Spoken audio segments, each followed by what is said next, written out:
Hello, this is National Chess Master Rats here to continue my video series on the correspondence team match at chess.com between my video lessons group and the team CARPE DIEM. And this was played on board 152 of 210 boards. We have about a mid 1600 to mid 1500 rating advantage.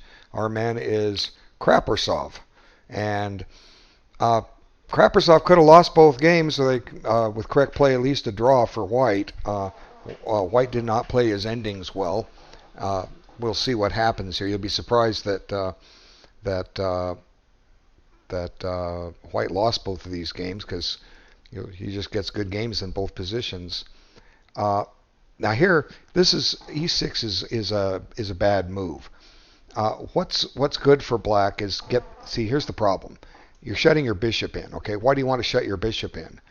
White can't do anything to exploit the absence of this bishop from, like protecting b7. The queen, the c pawn hasn't been pushed, so the queen can never pressure this square.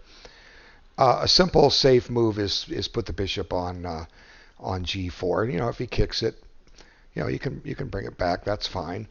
You can just let it sit there and develop another piece. Okay. Let him take it. Just this will improve your development. This is totally playable, and your pieces are coming out. Okay. Let's back it up, and we'll see how Black gets himself in a kind of a bind here, because now White plays bishop f4, and suddenly Black has visions of White playing knight b5 and forking. So had the bishop come out, this wouldn't have been a problem. Let me illustrate. Okay. Do what I always say, develop a piece. Okay. Now if knight b5, you just play rook c8. And what does White have? Nothing. What does Black have? Black has 4 pieces developed. Okay. That's what Black has. See the difference? Compared here, Black has 4 pieces developed, and at this point he has 1 piece developed, and now he stops to move a pawn, and he pushes his a pawn. I've talked about these rook pawn moves. A lot of times players play these to keep knights and bishops out of b5, and here he felt it necessary to keep that out. Well, if you're going to do that, why not c6? Yeah, it takes away a square from a knight, but it maybe gives you some counterplay here. It keeps your center solid. And yeah, this is a problem piece, but you've already made it a problem piece with e6. So just use it later, okay? The c6 would have been better than a6, and we'll see why. And suddenly White's getting a nice lead in development. He should just play bishop g2 here. But White makes kind of a peculiar pawn move. Tries to support d4. I guess he didn't want to maybe see, let's see, get the right position, bishop g2. Maybe he didn't want to see pawn takes, and if queen takes, seeing a tempo gain, but no, big deal. But e3, but White has the luxury. He can play e3. All it does is it weakens f3 a bit, and Black is in no condition to exploit it because he can't get bishop g4 in. So even though a6 wasn't really the best move, and maybe e3 isn't the best move, although it's perfectly playable, there's no way Black can take advantage of it, simply because White's way ahead in development.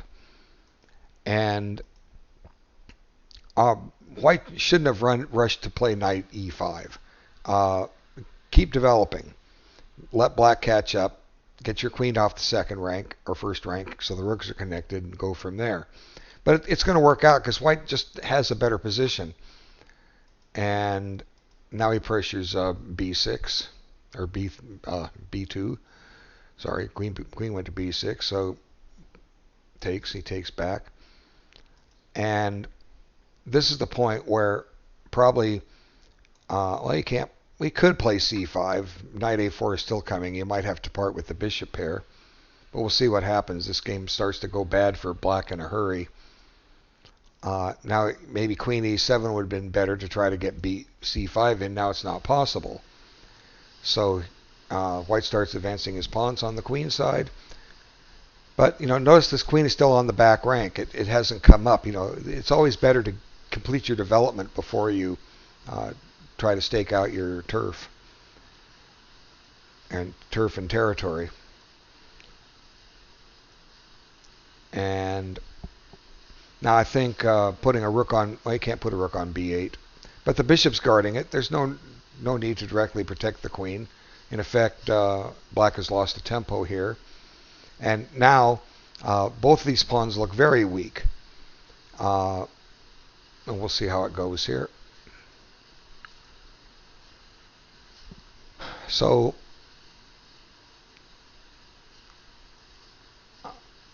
try to get a little counterplay. And I think white basically has a clear advantage. And this is a situation where I've talked about in some of the other videos. Black has weaknesses. There's no need to get them off the board right now. There's no need. White's going to take that pawn on a6, and there's no need to do that because that pawn isn't going anywhere. Okay, what black should play is something like rook a3 or rook fb1. Then threaten to take this pawn. Make black worry. Make black try to find a plan. Because eliminating this pawn just gives black an easy chance, and both sides have gotten rid of weakness, but white's weakness was defendable. Let's look at this move for a second. The threat is just to take this pawn and be a clear pawn up. Okay, that's the threat. How does black deal with this? Okay, he can deactivate his rook. Yeah, he can do that, but maybe there can be something to be had with b4 and eventual b5, trying to exploit a pin here and get these pawns off and rolling. So this is the first mistake that white makes, and it gets black closer and closer to an even game. Let's see, grabs the pawn, and it looks like white's doing okay. He is a pawn ahead. He's got the bishop over the knight. He's got an outside pass pawn, although not too far outside. It's close to the center. But black is hanging on, and the c5 pawn is now becoming a liability, and it's gone. And now white's advantage is completely evaporated. And if white had played rook takes rook, it's probably going to end in a draw. White shouldn't be trying to play for a win. Just go for the draw. There's no way white can win this game, even with down a pawn. And theoretically, black shouldn't win either. Eventually, the pawns will be traded off, and white will be able to sacrifice his bishop for the last pawn. So it's hard to believe white loses this game, but he will, and it comes from poor in-game play. Here he's advancing his f-pawn. Why restrict your own king? Well, I guess he had to here. Let's see. How could he have prevented this? Well, put the rook on b2. Okay, that's a good place for the rook. That keeps the black rook out of c2. And now suddenly the pawns are advancing and they're becoming weaker. Now here, I think black kind of making a mistake. Why let the king out? He was boxed in. But I think if I'm black here, I'm expecting this game will probably end in a draw. Yet I'm a pawn up. I get to have fun and see what black can do. And I would have played the knight to d5. Oh no, I can't go to d5. Let's see. I was thinking get the knight there, but no, you can't do that. That's illegal. But knight f6 should just lead to a draw. Yet white continues to weaken his position.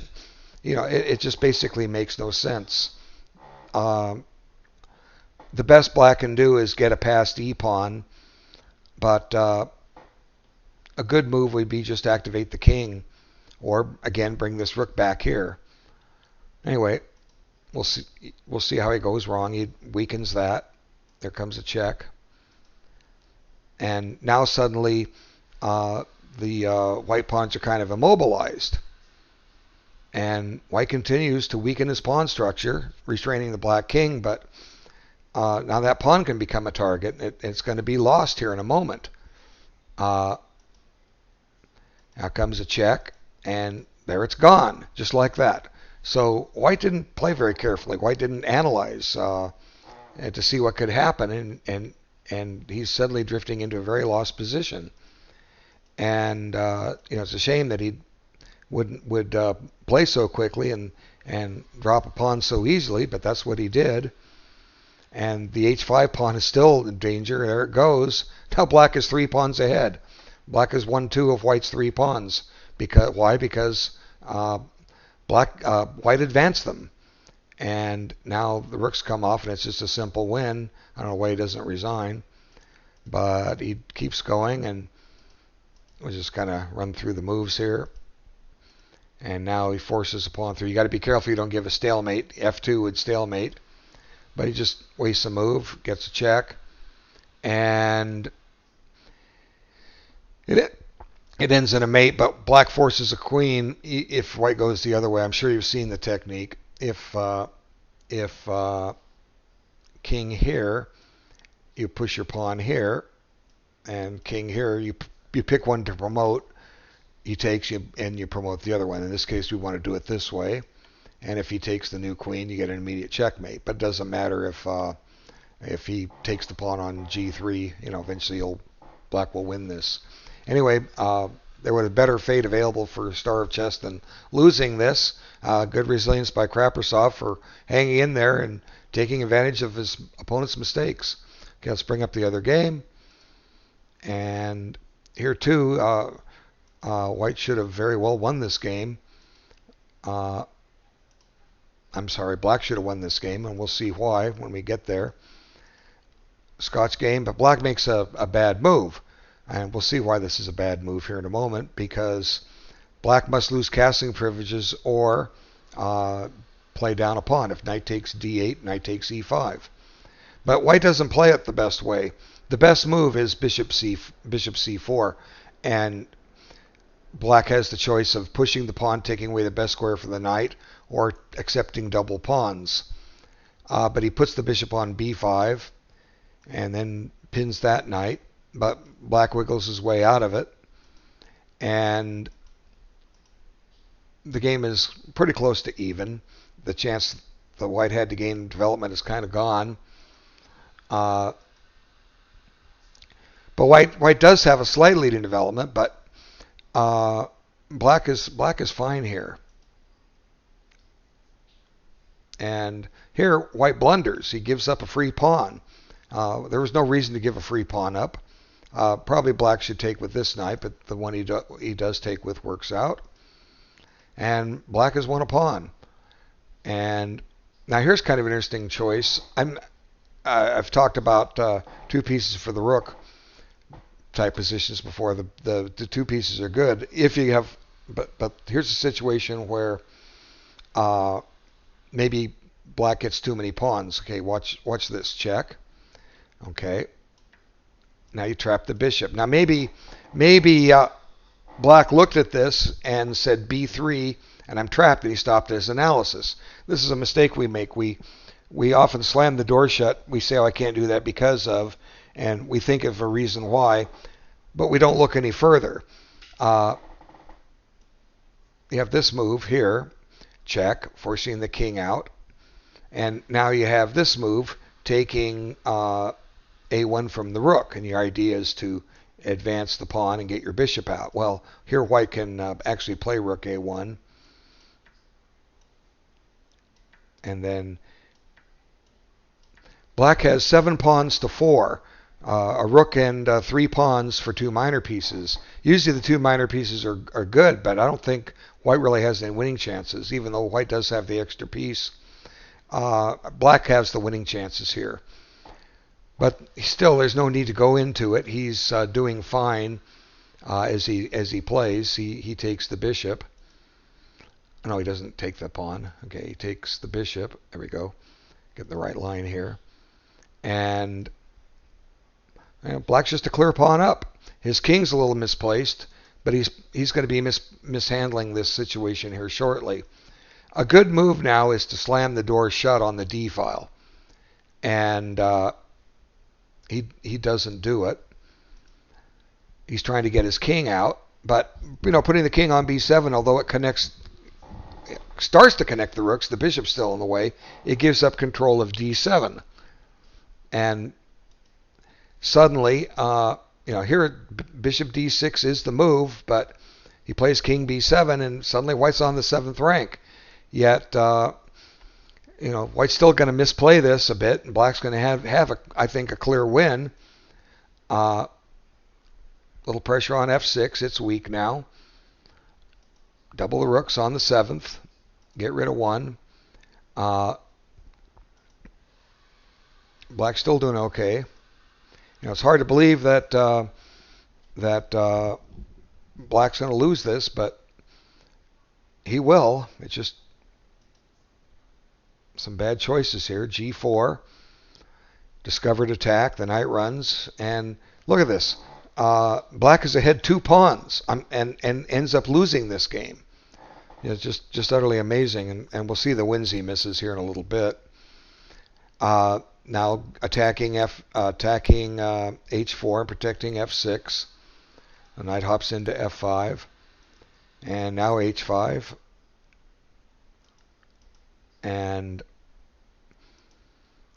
check, bring the king out. And Black is still winning this position. But he starts to go wrong here. Yet he still has a winnable position. Here he's going to have to give a pawn back. Which way to do it? Well, probably the best way is to centralize the king. Let's see, rook takes, and you're on this pawn, but Black can play H3. Let's look at that. Okay, you give up this pawn, but you have H3, and let's see. Maybe you don't have H3. Rook takes. Pawn takes. You've lost all your pawns. Okay, let's see. Let's back this up.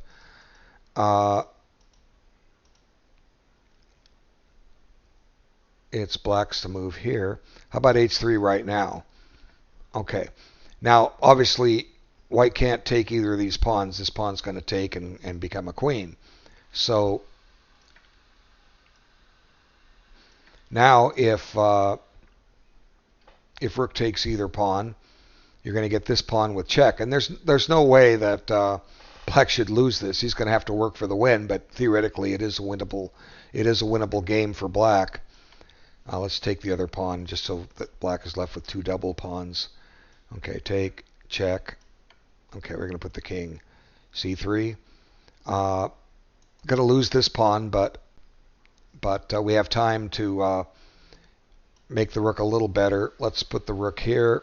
Let him have this. And now shut the white king off. And, White's got drawing chances, but Black should be okay here. And gets to play it for the win. The move he plays looks pretty bad positionally. Here we'll see what he does. Yet it still could work out. He puts his rook on H5. Now the rook's out of play. And White grabs this pawn, and G3. And White pushes by. And here's where Black misses his wins.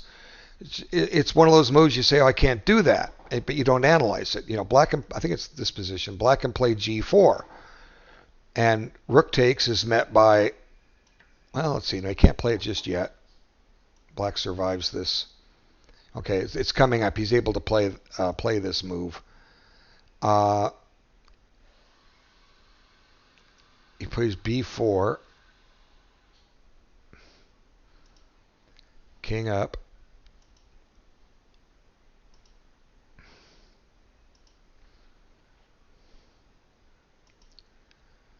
Okay, rook takes B4 was needed, I think. Let's see, where does he miss G4 was a killer at some point. I'm trying to remember where. Here we go. Check. Now, what does white do against g4? Okay, the threat is to play pawn takes, and you're creating this monster pass pawn. And if pawn takes, now black can play h3, and this is forcing a queen in all variations. Take your pick. You want to take or push, and black will win this. But he doesn't see the possibility, and let's see. Oh, wait, he did find g4. Right, yeah, he did find g4. But on pawn takes, he didn't see h3. And it just doesn't make sense. But black still should not be losing this game. He doesn't see h3 winning. He plays rook g5. And suddenly, white's alive and kicking. He still has h3. Well, maybe, no, I don't think he... Well, maybe he does. Let's see. You have to give up the rook. Okay, we're going to put the king here, I guess.